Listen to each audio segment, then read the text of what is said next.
Hey guys, welcome back once again. Here we are. It's me, your host and action figure enthusiast, Hebot.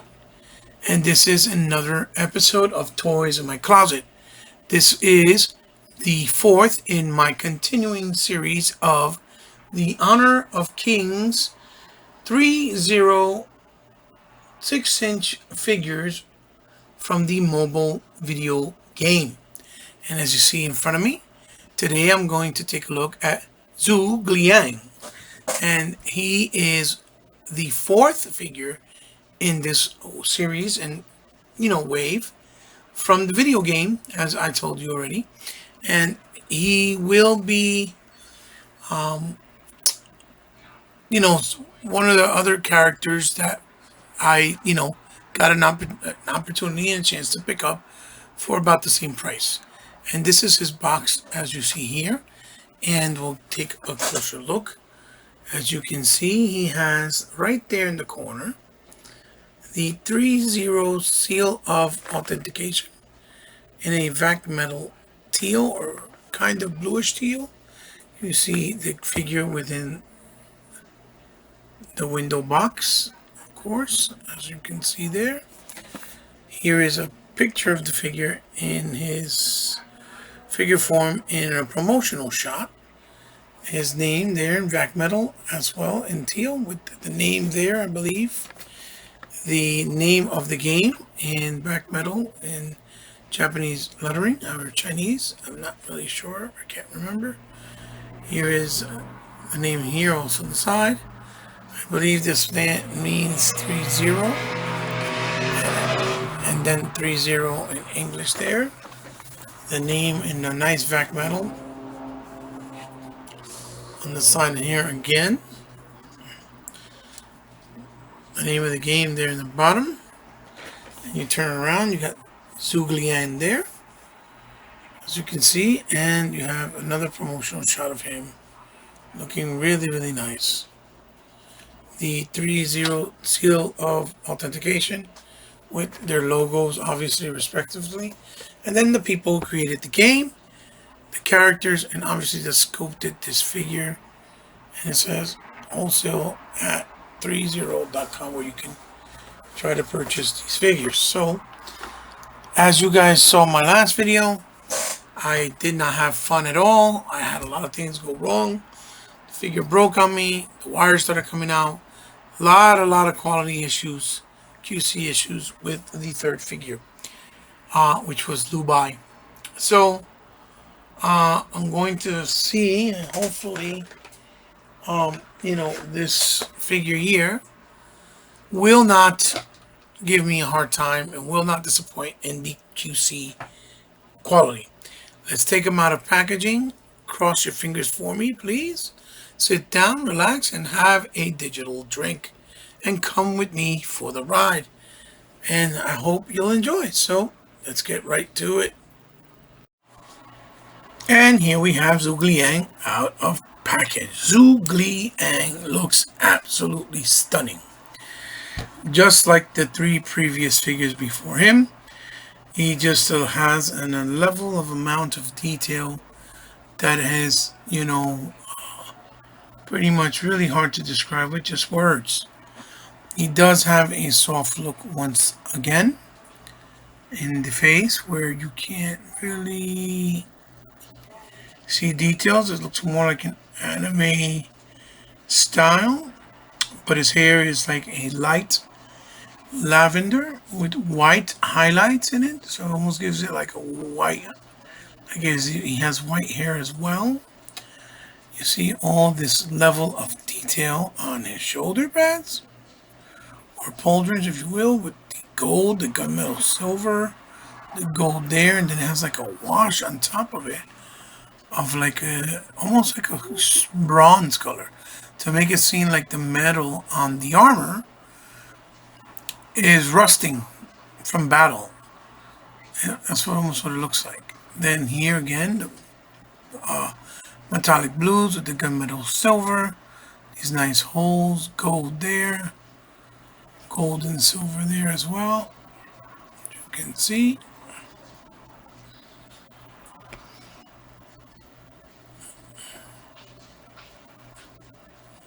We're trying here. Let's go.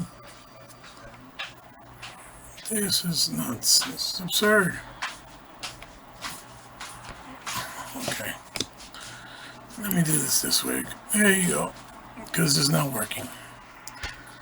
And as you can see, he has the metallic blue crystal on his chest, the light blue on the collar of his neck. See, the neck is a separate piece. You lift up there.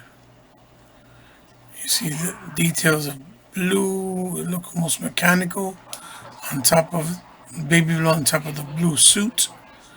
The forearm gauntlet that looks like it has two wings on one side. Almost looks like a rocket launcher on the other. As you can see, with the gold and the teal, and even this kind of like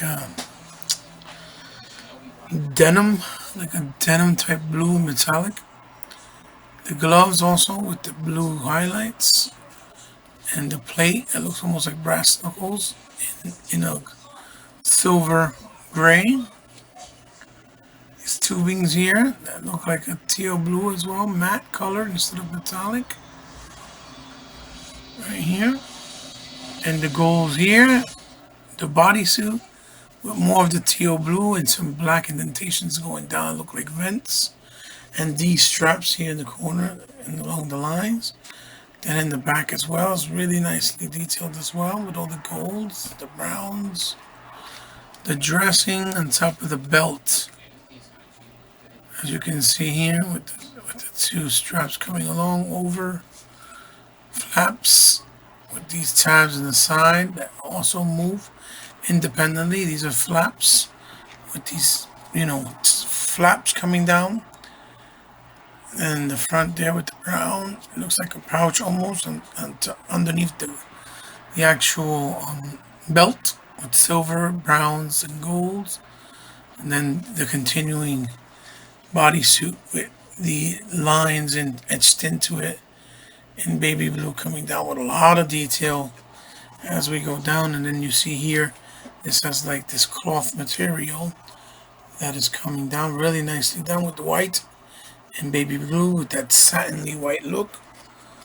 And over here as well on this side, really beautiful with all the details in baby blue and highlights of black. Then over here, obviously in the back, as you can see, then the boots have a nice eagle looking plate that goes over the kneecap.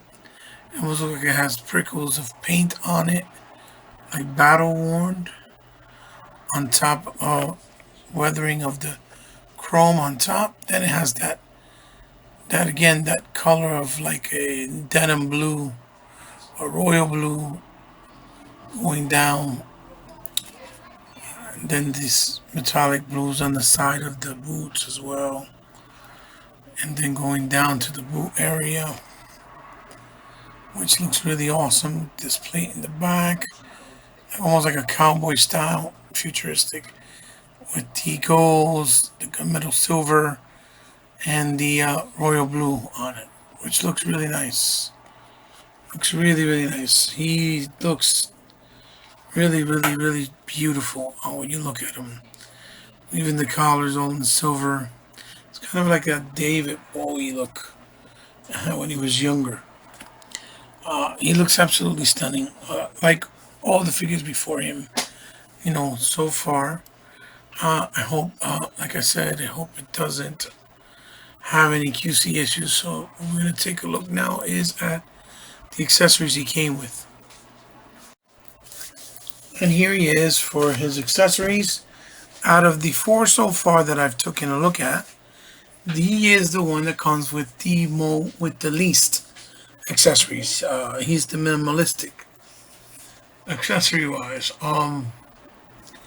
And I guess it's because, that's the way he was designed in the actual game.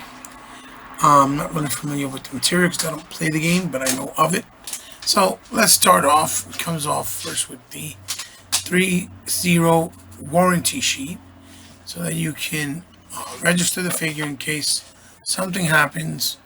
And the warranty, I guess, is to honor any, um, any deficiencies with the figure, or any, what you call that, damage that might come with it, or defects. Then here we have the traditional, keeping in line with the other ones, instruction manual, and it tell you how to move them, what joints move how, and then how to insert his weapon in his hands. Then, as you can see, he even comes with less hands. This time he comes with 6 hands that are 3 sets of hands. So first we have the dramatic open hands that look like he's going to cast a spell, so to speak. That's what I call them, the magic hands to cast a spell. That's what I usually call them. Then he comes with the semi-opened hands for holding weapons in fist, that look like in fist form. Then he comes with the closed fist, as you can see there. They have like brown weathering, like to, I guess, emulate this fact or the illusion of battle in, the desert and things like that in the lands. Then he has this really beautiful fan looking type thing. Looks like an old school air fan, modernized, look futuristic, with all these translucent crystal pieces coming out. Looks almost like a tree or a leaf. Beautiful blues, baby blue highlights, translucent green, the medallions in gold, and the handle is in black. You see this design in the end of it. Looks really, really nice. So I'm assuming this is a fan and his only weapon that he uses. So as for accessories, maybe a little lackluster, especially for the price point. But I think it's by design. I have a feeling that the figure, is based, the material and the accessories are based off what he uses in the actual game. Now let's take a look at his articulation. And here we have Zhu Ge Liang. And let's take a look at his articulation, why don't we? A little up close and personal, but hey, it's time to see what he has to offer. There's a nice crisp shot of his face. So let's start off with his head, which goes down, with that neck piece being independent as well. As you can see, the neck piece is separate and also moves, as you can see. Then you got the left, the right, and he can look up just very little, I guess, unless it's with the neck that you pull it back that much because of the way it's constructed. And he has a little bit of tilt on side to side from both. Then we come here to the shoulders. We see these moves. So his arms go up about that much, which is actually pretty good. And they go in the 360 degrees order, as you can see there. Yeah, 360 degrees. The piece fell out from the shoulder, but it's all right. We'll put it back on. He does have the the thigh swivel, bicep swivel rather. He has a single on the elbow that moves more than 90. Then he has the ball joint here in the hands, hidden very well, which goes forward, backwards, and it obviously gives you rotation. So let's take that piece, the pull joint or the shoulder pad, whichever one you want to call it, and pop it right back in. And the torso, he doesn't have a cut in the upper torso, but he has this plate of the armor that makes it look like it's 2 separate pieces, but it's actually the sculpt. So what he does have is a swivel, it goes forward that much. As you can see, it goes back like and hyperextends that much. As you can see there. Then turn around and you'll notice that he can go left and he can go right as far as tilt. So he has a nice range of movement on the top. So far, what I can honestly tell you is that he is the best figure to use and to be able to move with his articulation that he has there. The other ones are kind of difficult because of the intricacies and the elaborate costuming that they have. Now, as far as here, again, these are in wires. These are wire frame. These look to be, glued down pretty well so far. No issues there. Or in the back for what I'm seeing. Then let me be careful here with the crotch area. Crotch area again has the drop down and drop up mechanism that you push in. So you drop it down and then you just lift up the leg like so in a kicking position, as you can see there. So it goes up a nice amount. Then you push it back, drop it back up carefully, and it goes back about that much. Then if you do both legs, you can actually do the Van Damme split. Bring it up again, bring it up again. And here in the knees is a single that goes up that much. Like so. There is a boot swivel. And in the bottom we have the ball peg, as you see there. Let me zoom it in. Ball peg. You just pop the foot back in. It goes up that much, back that much. It goes left and right. And he has the ankle pivot, which is the rocker.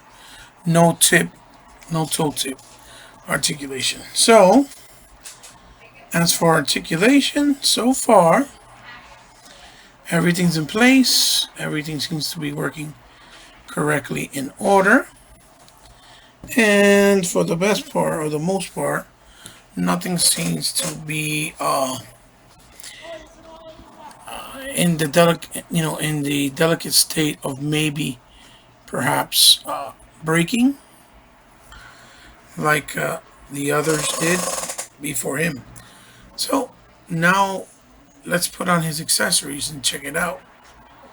So what I'll do is I'll bring this in, his accessory. As you can see there, it's a fan again with blades on it that look like in crystals. Really beautiful. Matches his teal and sea green type of look. And let's put it on this hand here. Open the hand up because it is a nice pliable rubbery plastic, or that it feels, and you just very easily put it in there. And as you can see, I'll lift up there.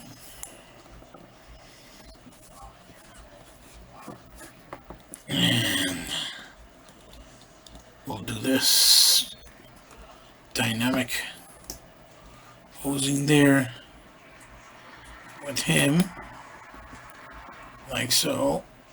And there we have Zhu Ge Liang.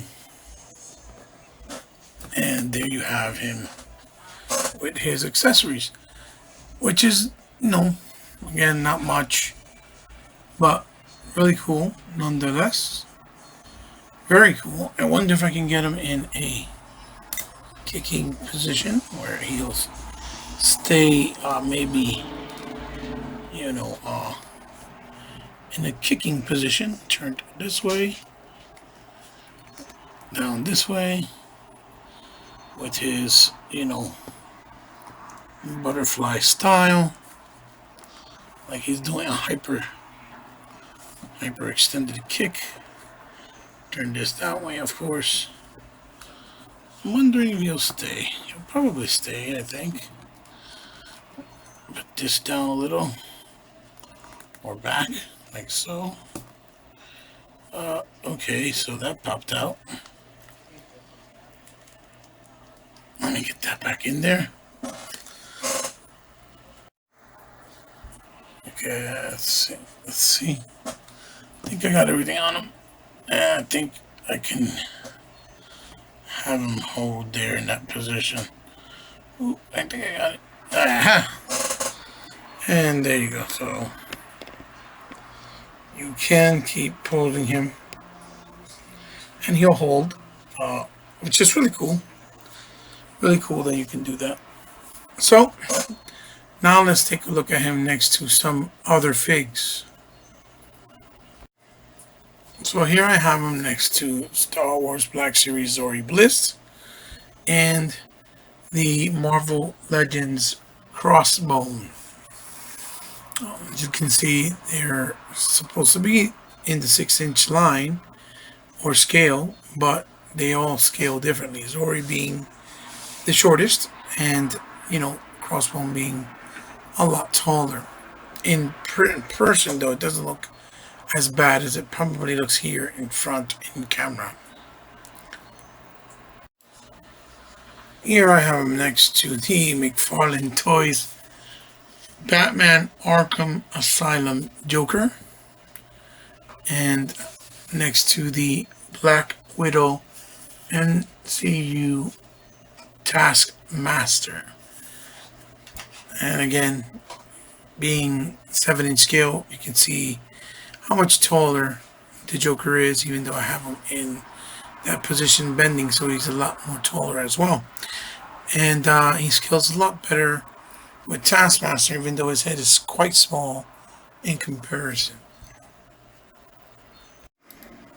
And here I have him next to the Mattel Legendary Series 6-inch Halo line, and next to the one of these tactical suits from the PlayStation 4 Spider-Man PS4 video game, Marvel Legends Spider-Man, that came out from the Gamerverse series.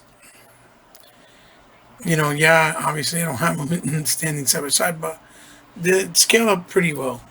Especially when you'll see them in person, they look really nice sitting next to each other. And here I have them next to the McFarlane Toys Doom, the Doom Slayer, and the articulated icon soldier ninja from Articulated Icons, like I said. And you see that he scales way better with these figures, and you see how massively bigger as far as girth and size the Doom Slayer is from McFarlane Toys. So here I have the three at hand that I've reviewed already. I have Shang-Chi, or Xianfei, and then I have here Xiao Yui and Zhu Liang. These three guys together look phenomenal. These are all from 3A. And again, the other figure, I was able to get a replacement and was able to return it because it got really bad. So I should have him back in hand soon. But you guys know what happened. He broke right on camera. You saw it. It's a spectacular moment in my figure reviewing career. But nonetheless, it was all in good fun, and I tried to review him the best I could. So let's move right along and end this review. So there is my review for the Honor of Kings 3-0 Zhu Ge Liang 6-inch adult figure collectible. And I can recommend him because so far he had no QC issues. He's very easy to handle because his articulation is not hindered by the intricacies in his armor. So he's a lot more fun to pose and a lot more fun to deal and handle in your hands. Obviously, it's not going to feel complete, especially if you are completist, if you don't have the other figures. But I can definitely recommend him without any worries, based on my own personal experience, which I hope is the whole outcome and purpose of these reviews, and that it helps you out and informs you enough that you can figure it out, if you want to go out and get them or not and add them to your collection. So, thank you guys for joining me. It's been a lot of fun, as always. Diving into new figures is always a treat, just to see what they have to offer, each and every one individually.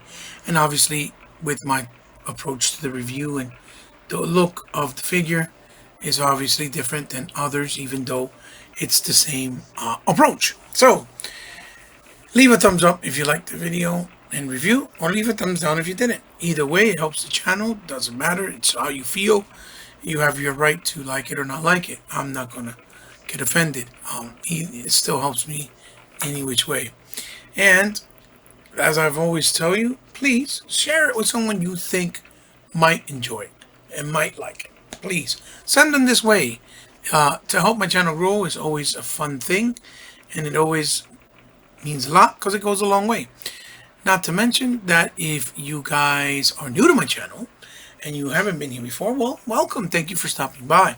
And if you want to subscribe and did, thank you so much, because I really appreciate it, because I know you don't have to. But since you did, just remember, I consider you now part of my family. If you want to find me on social media, I am on Twitter under Powerful Gamer, Hebot, Powerful Gamer. And on Twitter, I'm under C_respect. And as always, if you ever want to help me out in any way, shape, or form, from the kindness of your heart, of course, and if you have the means, after this terrible, terrible times flushes away or boils over, you know how to do it. It's all down in the description below.